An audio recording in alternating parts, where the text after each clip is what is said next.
Hello, and welcome to On Becoming a Healer. In December of 2024, a trio of organizations that guide the goals of medical education issued a report specifying what medical students should achieve by the end of medical school.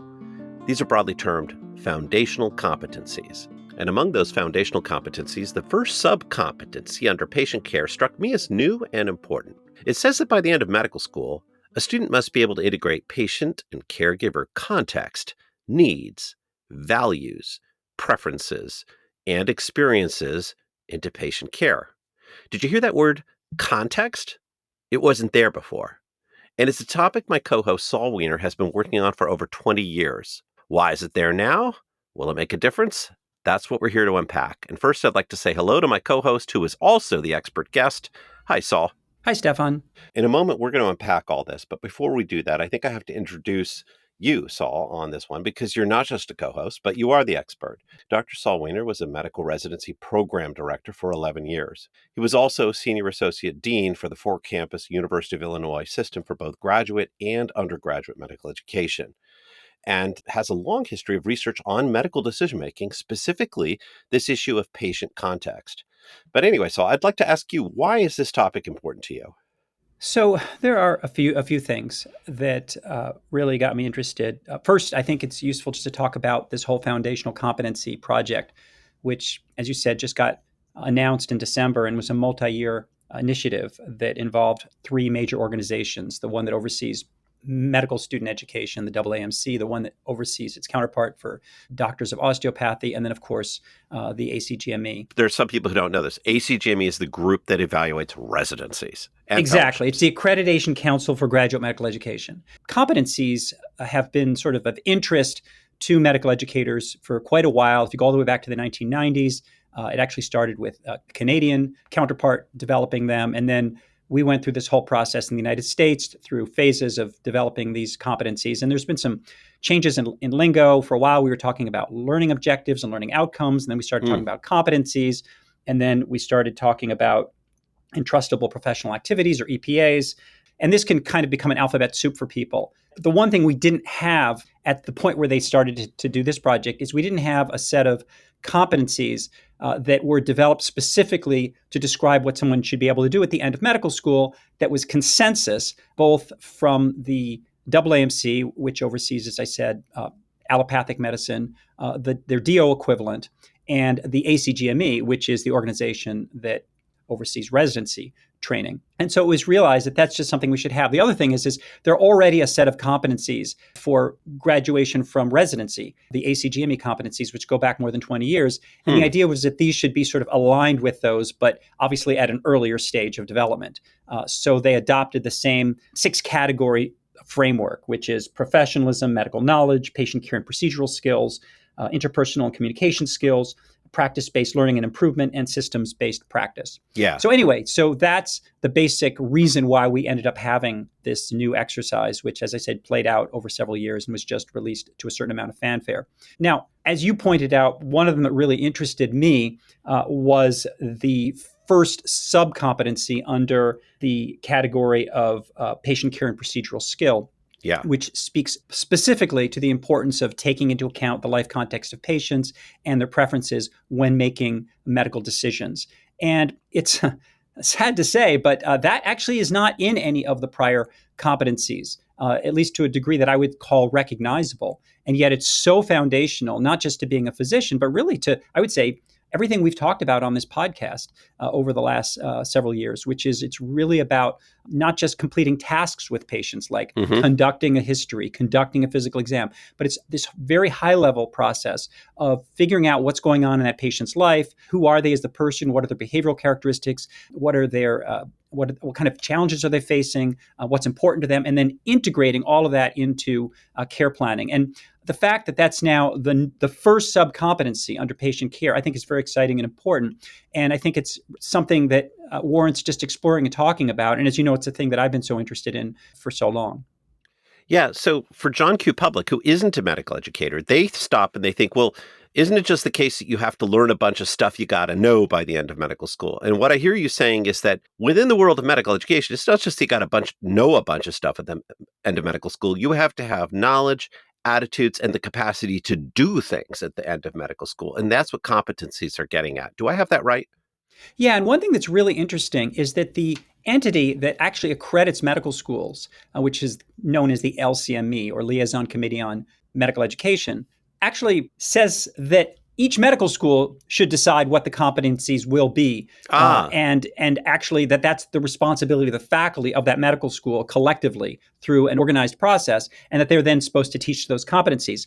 And when this new foundational document came out, they acknowledged that. They said, look, we're not imposing these competencies on every medical school. That's not what we're here for. We think it would be great if medical schools adopted them, and it does represent a consensus, but ultimately it is your call as a medical school to decide how you want to use these. And I think it's important to point that out, that these are not dictates.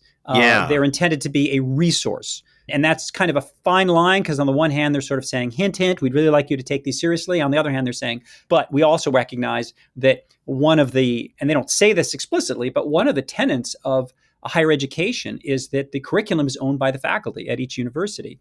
And therefore that's something quite sacred. And so that might be sort of a curious phenomenon for people outside of medicine, because you'd sort of say, what? You mean like there's no consensus on what you need to know to be a doctor? Correct. In a technical sense, that's true. Although I would say that these competencies are so high level that the wording may differ from medical school to medical school, but everybody agrees you got to be able to do a physical exam that's appropriate. Everybody agrees you need to be able to do a medical history that's appropriate for the situation and so forth. The other point that I think really is important to mention is that, in my opinion, medical schools do a terrible job at assessment. And this is a really important issue, because you can have the most phenomenal competencies specified, but if you're not able to really know if your learners have achieved them before you hand them a diploma and move them on, then how good is that? And I think it's also important to say that there is a whole literature on how you assess competencies. There's actually an assessment framework called the Miller Pyramid for assessment, which medical educators are familiar with. But briefly, it's a pyramid. It starts with essentially what the person knows. And then above that is knows how. And then above that is shows how. And then above that is does. So knowledge, competence. Yeah. They do the thing. Yeah. So it's knowledge, competence, performance, and action. And I think that we've got it down, the knowledge piece. Like, we just give multiple choice tests. That we do.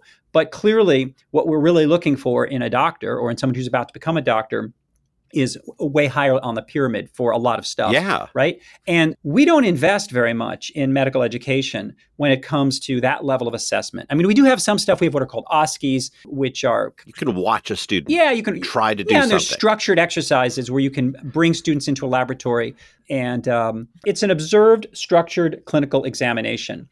And these are excellent, but they're pretty labor intensive to set up, and they can only measure very specific things in a very specific setting, which is somewhat artificial. It's in a simulated environment. But I was talking to my daughter, who has trained as an elementary school educator and went through a certification process. And she described how they would hire essentially teachers, many of them were retired, to come into a classroom and observe her for an hour at a time. And before they even came in, they would want to know what her lesson plan was, and then they would determine in a very structured way whether she was achieving the goals of that lesson plan. And as an attending, no one expects me, especially when I'm precepting a bunch of residents, to just spend an hour going in and watching a medical student. And that's because my time is expensive. And it's not just expensive because I'm paid more than a teacher, but it's expensive because if it's an opportunity cost, right? If I were doing that, I couldn't be billing for patient care. And so I think that there's just this disconnect between having all these wonderful competencies and the resources that would be required to genuinely assess them. And so I think assessment is really all over the map. I get handed these forms by residents when I'm attending. Oh, can you watch me do this? Because they have to have a certain number of forms. And I'll go in and I'll spend 5 minutes because then I have to run it because someone else has to present to me. And I'll just be like, good job. And I'll check off a bunch of stuff. And the thing is that's not rigorous assessment. No. Yeah. And you've just laid a lot of crepe as to why we should be skeptical of all this, which is normally my job.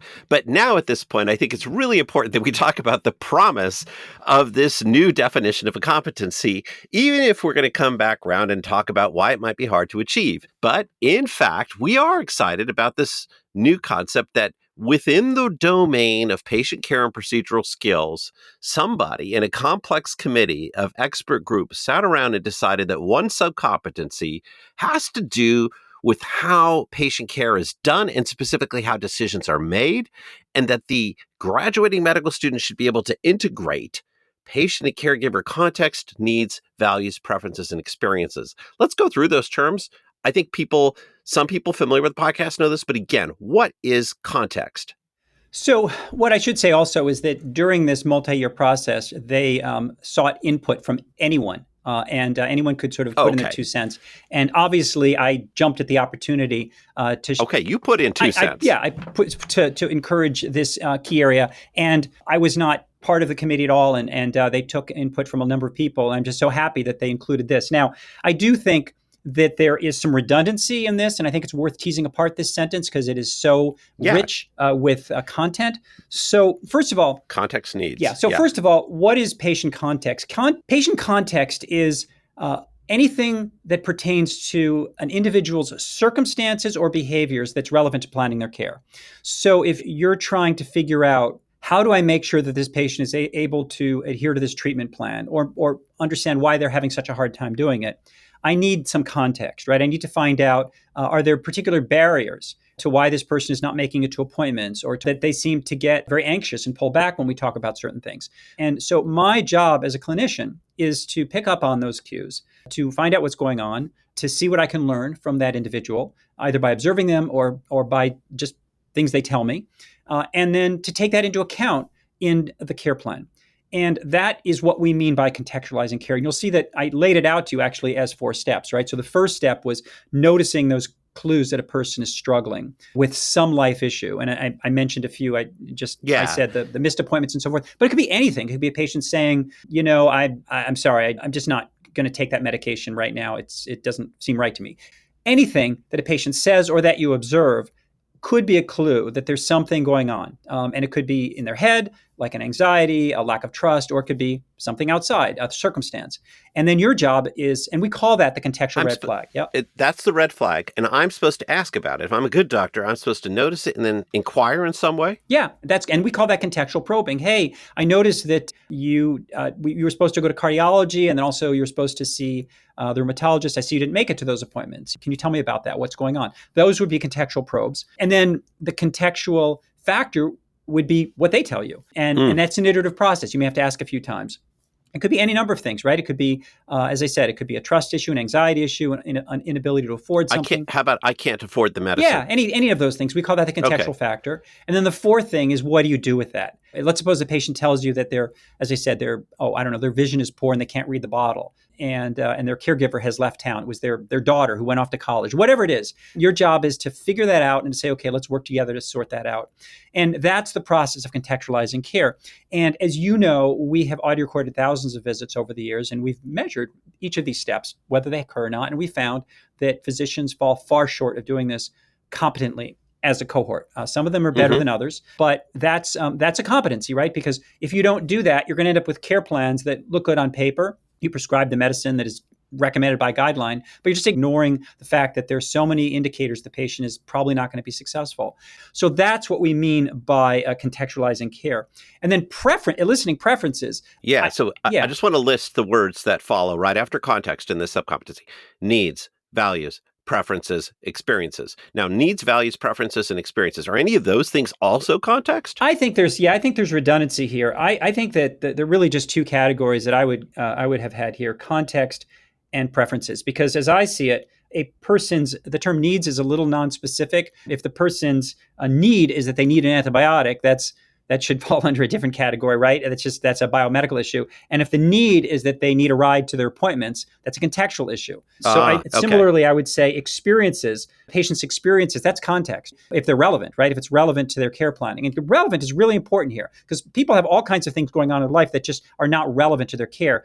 That's not patient context. It's interesting. It's useful. It might be nice to hear about the fact that their nephew got married, but if it has nothing to do with their health care, we wouldn't call it patient context because it doesn't pertain to the role as a patient. Doesn't relate. Exactly. And so really, I would have divided this I would have just integrate patient and caregiver context and preferences into patient care because I think the other stuff is just kind of redundant. Similarly, I would say values fall under preferences. Preferences are a person's, in general, in the world of medical decision making. When we say patient preferences, we're talking about a patient's preferences as they relate to their care. Their preferences, for example, between two treatment options that carry different risks and benefits. That would be a preference. Now, that's going to be driven by their values. So I don't think you need to really add values if you already have preferences in there. So, if I'm going to nitpick, I would say that this was a little bit wordy. Sure. But the essence is there, which is that this is really about how fundamental to being a physician is the capacity to do this. And from the thousands of recordings we've done over the years, this is where physicians are greatly underperforming. And I think some of it is just because, as I've talked about and as we've talked about, there's so much of an emphasis on just being an efficient task completer during visits. And the efficient task completer is you're sitting at the computer, you've got the patient in front of you, and you're just trying to get through a list of things. Yeah. It's sometimes like a list of questions I need to ask and to show that I got answers to in order to bill at a certain level. And sometimes it's a list of referrals that I need to put into the computer in order for the visit to be finished. And it's sometimes a list of prescriptions that I need to somehow type into a portal of some kind so that they appear at the pharmacy. And this stuff overwhelms the visit. And it means that I may not actually ask about preferences or notice when there's a contextual issue. Saul, it kind of drives me crazy that when the media describe efforts to improve medical care, they usually describe technology or burnout. Like those are the two big hot stories. Like there's this new treatment, it either works or it doesn't. And these are these things that doctors are all burnt out. But I've never actually heard a single serious news story in a major outlet describe efforts to understand patient context or their preferences. Like somehow those are invisible from the public discourse on what medical care decisions are. Yeah, it's extremely unsexy because you could go back thousands of years before any of this technology existed. And the importance of understanding the context whenever you're with a patient would be just as meaningful. I think the difference, of course, is that in an earlier era where our clinical interventions didn't really work, like if your clinical intervention is putting leeches on somebody, then the context is really not that helpful, because what you're going to decide to do and make sure happens to them isn't really going to help anyway. So obviously, I think that as healthcare has become more and more effective, the impact of attending to context or not attending to it is increasingly important. The other point I think that is really timely is that we are now moving into the era of artificial intelligence. And everyone is wondering, how is AI going to impact our profession, in this case, the medical profession? What I would say is that this subcompetency is really the one that we as physicians need to master if we don't want to be replaced by robots, because this is the one that is so deeply, uniquely human. So if you look at some of the other ones under patient care, gathers relevant patient history. That's very robotic. That's like a task, right? Gathering a history. You could say performs a relevant physical exam. Well, we don't have robots that can do physical exams yet, but it's a set of tasks, and maybe we will. Creates and prioritizes differential diagnoses. AI is fantastic at that, right? Yes, it's really good. I once posted a thread on X about a differential diagnosis between a computer and a human competitor, and they both were excellent, by the way. That the human was amazing. The computer was also amazing. Yeah, but what we have found, and our team has actually a grant from NIH to try to use AI to assess whether clinicians are contextualizing care based on audio recordings of those physicians interacting with patients. We found it's really hard to teach AI to even know if care is being contextualized, which suggests that it's not ready for prime time. And we've had top-tier AI computer scientists working with us.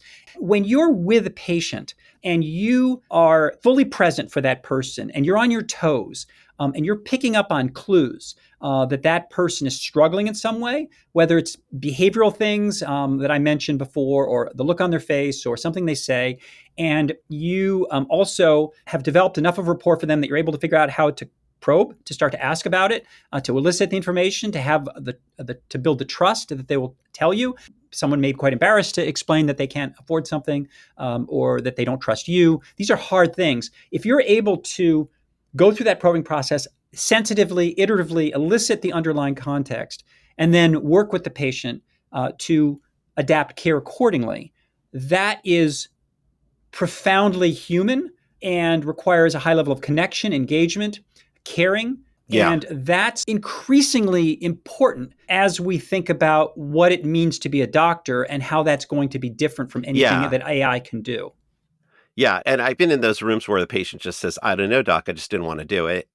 And you can't just say, well, why didn't you do it? Like, that's the obvious question because that's confrontational. It's like, oh, I wonder if you could tell me a little bit more about that. Like, it's a very tricky moment where you sense that something's not quite right and whatever the heck it is you're trying to accomplish medically, and where you probe and you're trying to do it in a way that reflects the connection you're trying to form at the same time. Maybe AI can one day do it. It's not there yet. And it seems, as I agree with you, uniquely human. Okay, let's imagine that I am a medical educator. I run a clerkship in a medical school. Perhaps I'm a dean. And I think, now that this is written down, I knew something about context was important. I'd seen some of those papers, but now we really need to figure out how to do this educationally.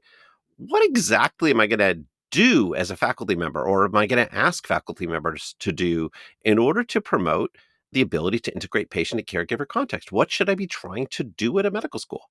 So I think two things. First, I think that educators need to understand what it means to contextualize care. And if they think they're already doing it well, there's a good chance that they haven't really grasped what it is. We know that from the thousands of recordings that we've done of physicians at all levels across the country, that the Okay. performance in this area is often quite poor. And this is different from just being humanistic. It's different from just Yeah, I saying, care about my I patients. care about really my patients and I empathize with them and all that kind of stuff. And we have great conversations and I love them, they love me. I mean, that's all that has value, but that isn't what contextualizing care is. Contextualizing care is something quite specific. It's the ability to adapt care to a patient's circumstances and behaviors, to the context when necessary. And that, as I said, requires a four-step process that is easier said than done. And it also requires the capacity to be engaged with the patient in such a way that you're not making assumptions about them, that you're not judgmental, that there's a sense of shared humanity so they feel comfortable with you. So it's quite complex. And I think that we have to begin by understanding often our ignorance about what it means to contextualize care. Now, I'm sure there's some physicians and listeners who are very good at this. Yeah. And I think most of us are good at it in some situations, but not in others. But I think we Yeah. have to acknowledge that this is not something soft. It's not Correct. something This that's isn't just unmeasurable. bedside manner. It's not just bedside manner. And I think that we have been able to study it because it is quantifiable. We have a team that You listens to audio record recordings. Yeah. visits. And we specifically listen for, are there contextual red flags? If so, did the physician probe them? If so, did the patient reveal the context? And if so, was it adapted in the care plan? And we have been able to measure the extent to which physicians do or don't do this. We've talked about this on other episodes. And we've also been able to show that when physicians do this well, the patients have better downstream outcomes. I mean, that's about the most rigorous way you can justify the need for a competency that can show that it actually affects patient Yeah. outcomes. I remember you doing this in regard to a group of patients who had diabetes, and you were assessing whether or not there was something going on there were contextual clues in their diabetes care. And you published a paper about that maybe 10 years ago or so. What was the outcome? Well, as you know, we've looked at a number of outcomes, but the commonality among them is that we start by looking at what it is that the patient has been struggling with. If their A1C has gone from 7 to 9, that is obviously a clue that something's going on in their life that has derailed their ability to manage their diabetes.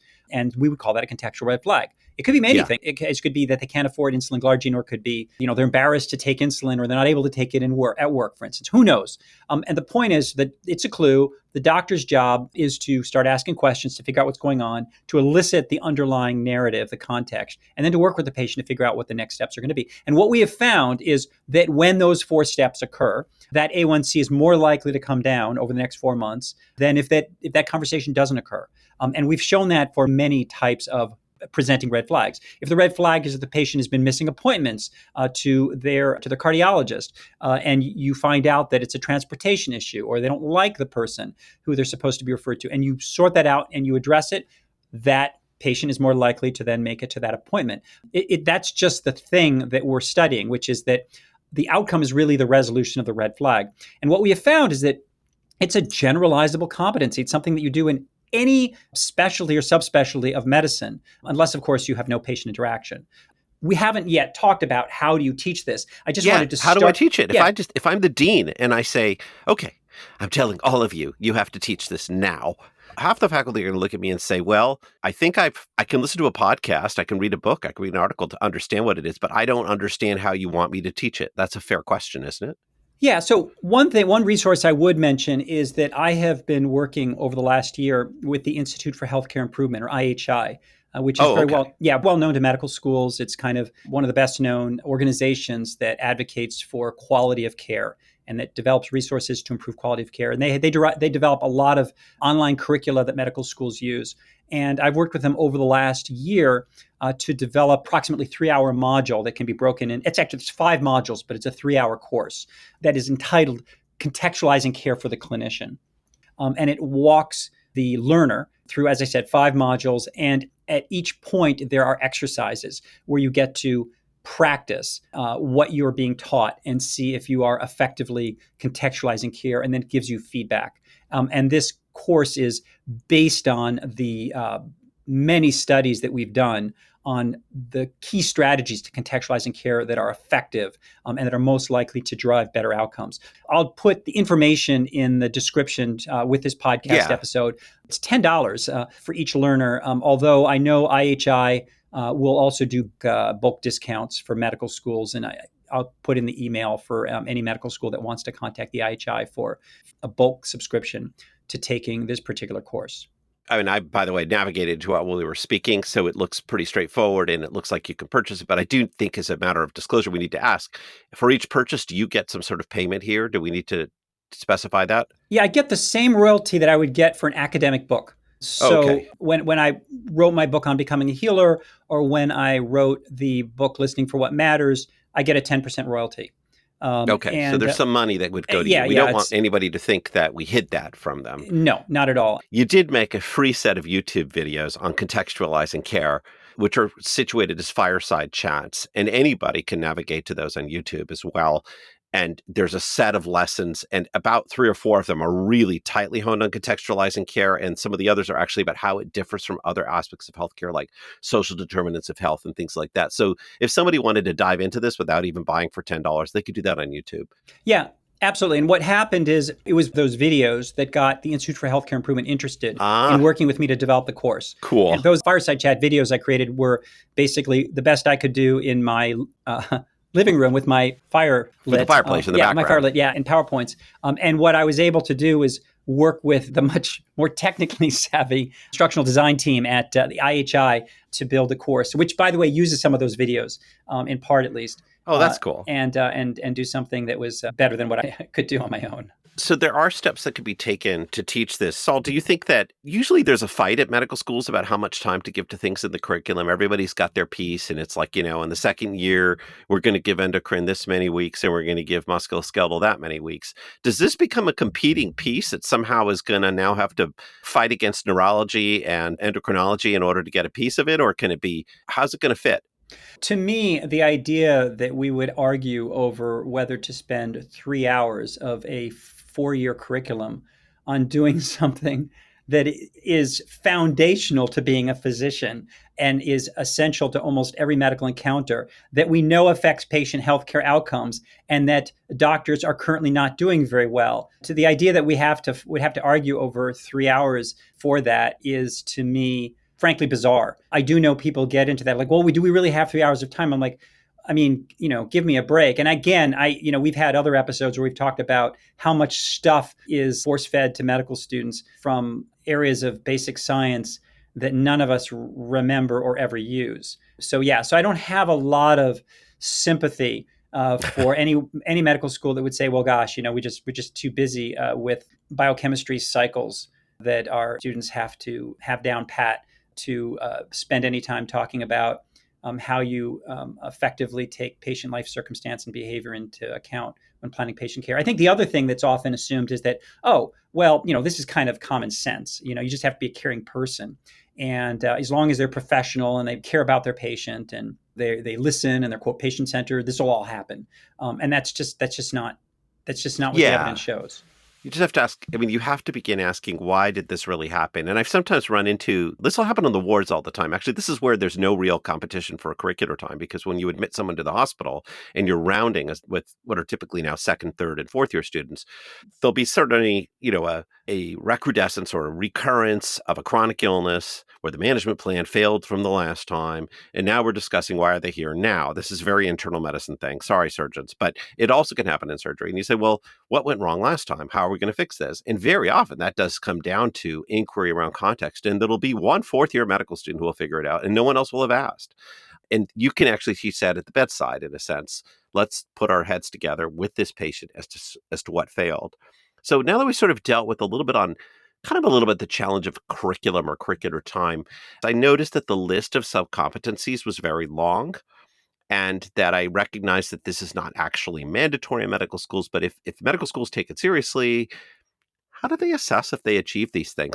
You gave us some reason for concern that maybe it's hard to assess if a medical school is accomplishing what it's supposed to accomplish. Should we be worried about that here? Yeah. So, I mean, again, this is a longer conversation, but if we just arbitrarily pick any of these, let's say gathers relevant patient histories from multiple data sources as necessary. Yeah. I That's, have to check a box. I need to tell you, I have to check a box on that for all the residents I work with. yeah. Now, think about what it would truly take to say that a medical student does this well. First of all, you have to be very thoughtful about what it means to take the word relevant patient history. Often medical students initially start by taking a sort of comprehensive history just to kind of learn the exhaustive approach. And then they have to kind of adapt that to taking a relevant patient history because no one has time to take an exhaustive history from a patient. And then the question is once the rater, whether it's an attending physician or somebody, a fellow or somebody who's in charge of determining whether that medical student is gathering a relevant patient history, is there going to be a consensus across several fellows or attendings that reflects high inter-rater agreement? So would different attendings agree that that was relevant or not relevant, that things were missed, that things were not missed? And then the second thing is, how many different types of histories would you need to watch a medical student take in order to say that was not a Hmm. one-off? Yeah, they did a great job on that one, but with a different kind of patient, they completely blew it. So I think it would have to be several, and it couldn't just be a tiny piece of one. Like I was there for 5 minutes and I didn't catch the other 15 minutes of the history taking, but I filled out the form anyway, which I think happens. So I think the thing here is that really assessing a medical student is very time consuming, and yet it's incredibly important. And again, if I go back to the analogy of what they do in elementary school education, where they actually have somebody come in like retired. And by the way, I thought it was a kind of a cool idea that they tend to hire retired teachers. I can imagine hiring retired physicians to come in and do it as a kind of labor of love. They'd be paid something that was kind of showed respect for their time, but it would be mostly labor of love. And they'd come in and they'd go through some training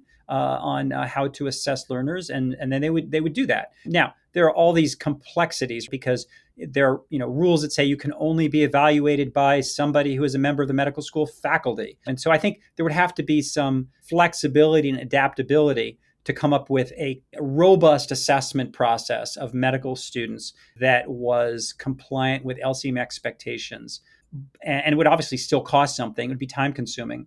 But I think we, as a profession, as a medical education system, have just fallen far short of what is necessary to really determine whether students are achieving these competencies. Again, that's my opinion, but having been Yeah. an attending for almost 30 years, it's hard to argue otherwise. Yeah, but we have to have some sort of target we're aiming for. And sometimes there are aspects of the target that are aspirational that we're moving toward but haven't fully grasped. This is not the same thing as evaluating a single technical task, like how quickly you can maneuver an aircraft from one latitude or one altitude to another. But we do have to have some targets. And it does seem like that's what the three organizations that produce this document tried to provide. Yeah, I do think we needed this document. So don't get me wrong. I think this document, as I said, serves a necessary purpose. You got to have a consensus, even if medical schools don't necessarily fully adopt them. You got to have a consensus on what the competencies are, and that for people finishing medical school. And I think that consensus has to be one that is arrived at by the right stakeholders, which include people, the organizations and people who represent them, who train medical students, and the ACGME, which is responsible for residents. So I think that was necessary. I think these competencies, reading through them, I think they're to me, I think they're just, in my opinion, I think they're pretty good. I think they kind of lay it out. One of the little exercises I did in my own brain is I asked myself for each of these, what would happen? What would I think if a graduate medical student couldn't do this? Would I consider them competent? And I was like, nah, I probably wouldn't.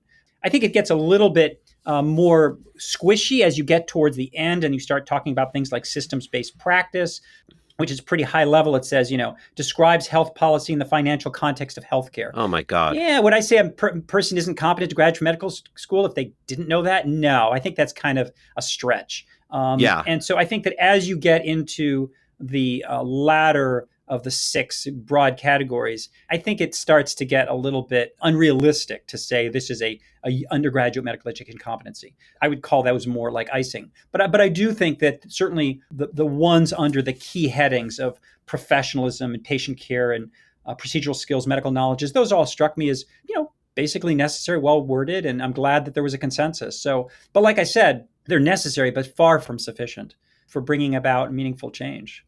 One thing that I don't hear you saying, and I guess this is pretty important to talk about, is the group that licenses or accredits medical schools is called the LCME. And they leave the final responsibility with the medical school, with the faculty, and they are not going to decredential a medical school because they didn't get subcompetency 3 taught and measured. Do I have that right? Yeah, technically they're not. They will definitely look to see if a medical school does have a set of competencies and if it show that it's mapped its curriculum to those competencies. It's going to look for that. And I think it's going to probably use this document as a basic, I should say, starting point. So if they notice that a medical school has omitted some of these, they may come back and say, hey, how come you don't have these? They seem important. So I think this has some soft power. Okay. But again, it's not a directive. Got it. I don't personally see it as, because these competencies are very wide ranging and feel a little bit more complicated and interwoven than a single technical task, even flying an airplane. I hate to say it. I don't see a way to sort of set up a disciplinary system that threatens medical schools based on exactly how they do each one. They can do them very, very badly, and maybe that would stand out, but I don't see a disciplinary system. We've been talking about medical students, and we refer to that as, quote, undergraduate medical education, but there is this other world, which is after medical school, you go into residency, and residencies have to meet all kinds of expectations as well. Is there a good connection, a good consistency between what's demanded at the level of medical school education and residency education, or are those two things sitting in different worlds right now? Well, this document does bring them in alignment. So as I said, if you go all the way back to, I think, 1999, the ACGME came up with these 6 broad areas. And then under each of them, they have a sentence or two to describe what they mean. And then what they said is that these are what we call the core competencies for ACGME, which is people graduating from a residency. And then they said each residency program category, internal medicine, pediatrics, family medicine, can kind of elaborate on these in their document. And so if you download the requirements for any residency, internal medicine, pediatrics, family medicine, surgery, you'll see that they all have these basic 6, but then they elaborate on each of them a little bit, and that gives more specificity. And those really are critical. So each residency program has to show that it's teaching to those specific competencies and evaluating them. But again, I would say the same concern, at least from my view, applies, which is that the evaluation process is often just fly-by-night attendings, checking off boxes on tons. I'll get in my inbox, you've got to do 12 of these or 15 of these. Yes, and me I'm too. just trying I'm to behind right now. Yeah, and you just go check. And I think that's, again, that falls far short of a meaningful assessment. And then again, I won't go into detail here, but there are what are called milestones, which were developed, which show that a competency isn't something that's on or off. It's something you build towards with specific metrics, achievable metrics. Yeah, and that you can evaluate. And so you'll say, when you fill out one of these evaluations, which are kind of on a Likert scale, you can kind of score how far that person is to getting to that competency or subcompetency. But again, I will say that in the ACGME document, under, for example, patient care, they really didn't have anything on contextualizing care. To my view, it's still missing. It's really absent. And now they have buzzwords. They'll say, you should be patient-centered. Isn't that the same thing? It's not the same thing, though, is it really? Well, Patient-centered. patient-centered has become a buzzword. If you say to somebody, what does it mean to be patient-centered? It's like, oh, I guess I should center everything around the patient. Oh, Now, yeah, that's clearly, it. clearly contextualizing care is a critical aspect of It's a, patient-centeredness. but it's an act. That's an act, whereas being patient-centered just sounds very generic to me at It's this very point. generic, yes. And actually, what I found is that if you look at the way in which the internal medicine programs interpret that in their program requirements, they completely miss the patient centered piece. There's really no mention. It's very specific. It doesn't include, it has very specific things that are really biomedically focused, task focused. And there's really nothing that I would call patient centered in terms of the way in which they parse that for the purposes of evaluating internal medicine. I would say in the family medicine, I went to look at Yeah, I family medicine. noticed they have those. They at least have the buzzwords. Yeah, the family medicine has more of the buzzwords. If you look at what family I'm medicine looking. Can I read requires it? here. Yeah, go ahead. Residents must be able to provide patient care that is patient and family-centered, compassionate, equitable, appropriate, and effective for the treatment of health problems and the promotion of health.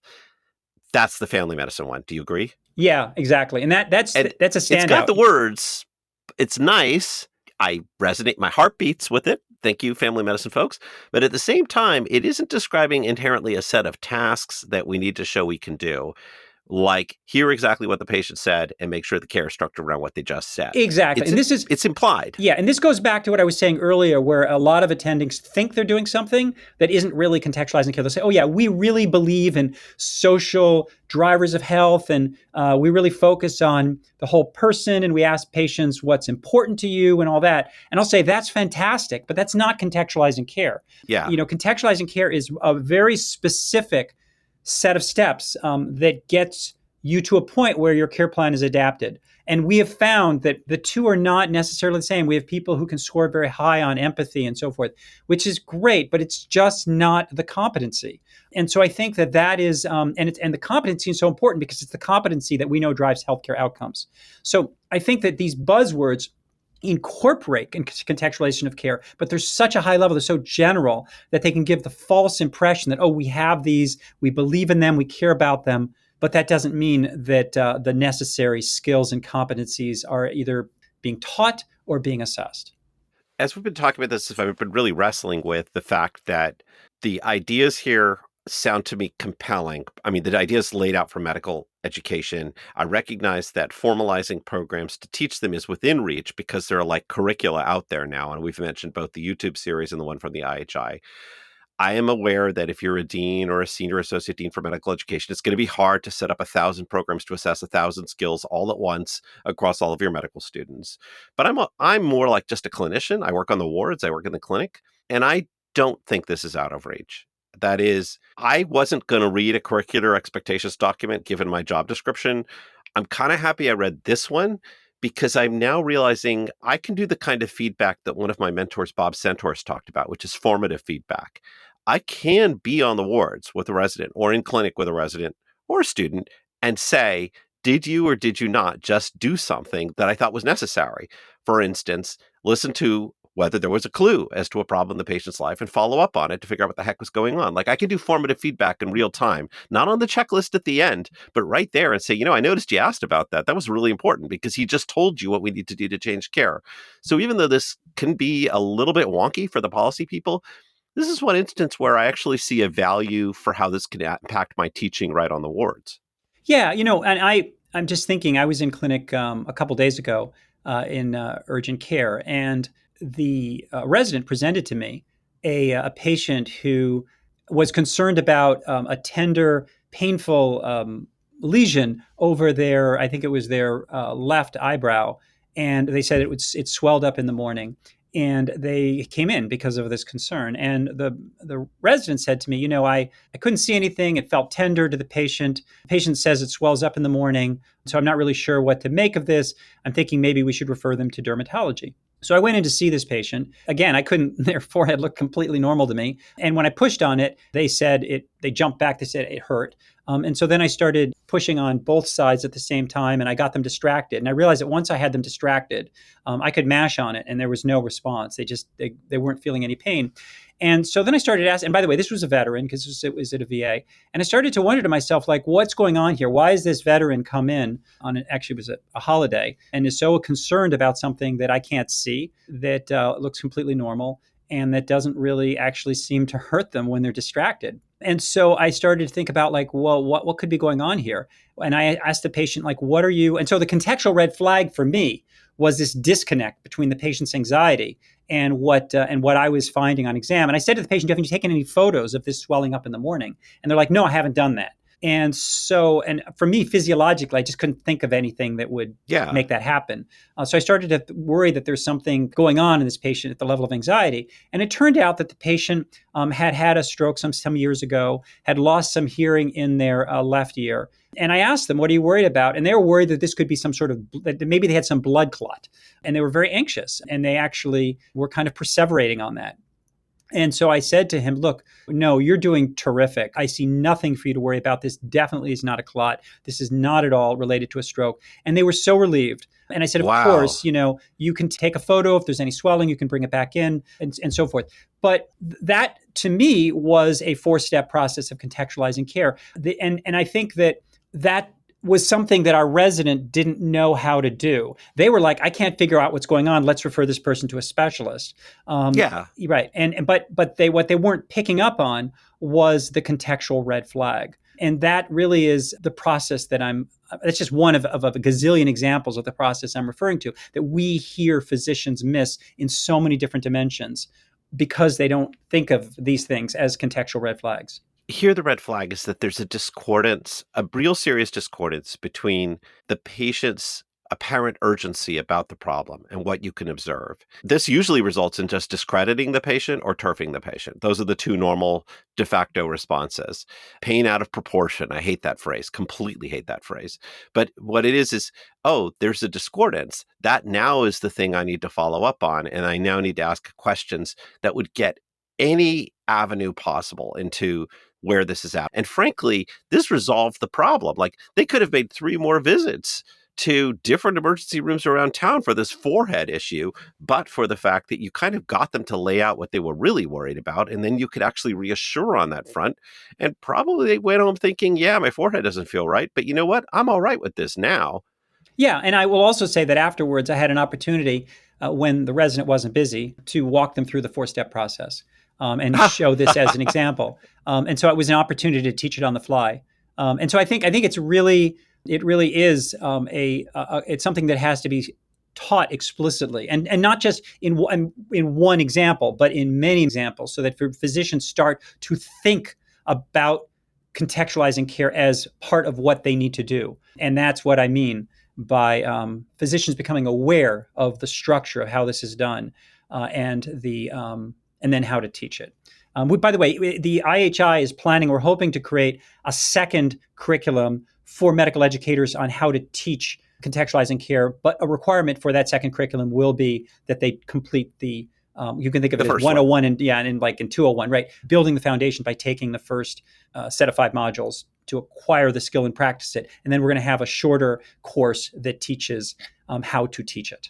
Well, I want to share a couple of my take-homes here and then leave you with the last word. So one of my take-homes here is that I was prepared to go into this podcast describing how frustrating it can be to look at 26-page PDF documents that have lots of terminology that I'm not sure how they'll be measured.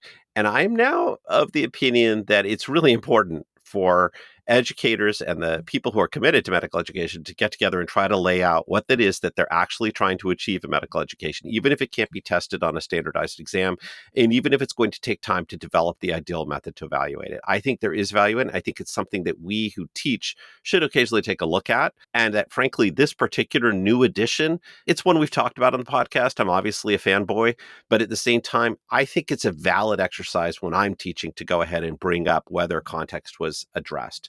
So for me, that's a little bit the take home from this episode. I'm kind of excited that this progress was made. I'll just leave you with the last word, Saul. Are there things that you want to make sure we have in our hearts and minds as we leave this episode?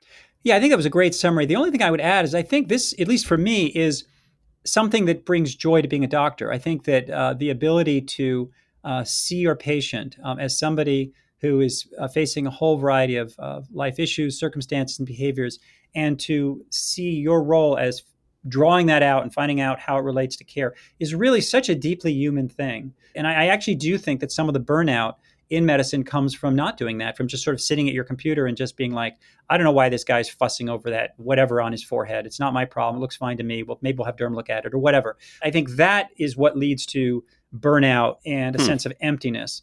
But the ability to see that person as a human who may have anxieties, who may have concerns, who may be struggling with any number of things, to care about that, to draw that out, and to realize that that ultimately is going to determine whether your all the other work you've done is going to make any difference. Like if you're not finding out about that stuff, you're going to have this sort of sense that they're not going to take their medicines anyway. They're going to come back and see another doctor. That leads to burnout. I think capacity to value this critical subcompetency, to see it as something deeply human, something AI is not likely to take away from us if we can get good at it, and that allows us to see into our patients as fully human in the same way that we too have our neuroses and anxieties and financial problems or whatever they are. That's the joy of being a doctor. And so I think there's value for us as well as for our patients in taking this one seriously. Well, I think that's a great note to end on. I just want to say thank you very much, in this case, for being co-host and guest. Saul, that was great. Thanks, Stefan. We hope you've enjoyed this latest episode of On Becoming a Healer. If you have and you haven't already subscribed, please consider doing so now. Also, please rate us on the Apple Podcast app, as it will help others find us. And if you have a few moments, leave a review. In addition, if you'd like to make a comment about this episode, we'd love to hear from you. There are a couple ways to do that. If you're using the Apple Podcast app, then just open the episode website link and enter your comment there. Or you can directly go to the website contextualizingcare.org, select the podcast tab, and then scroll down and click on the episode. There you'll find the same comment box. Finally, you can always reach us at onbecomingahealer@gmail.com.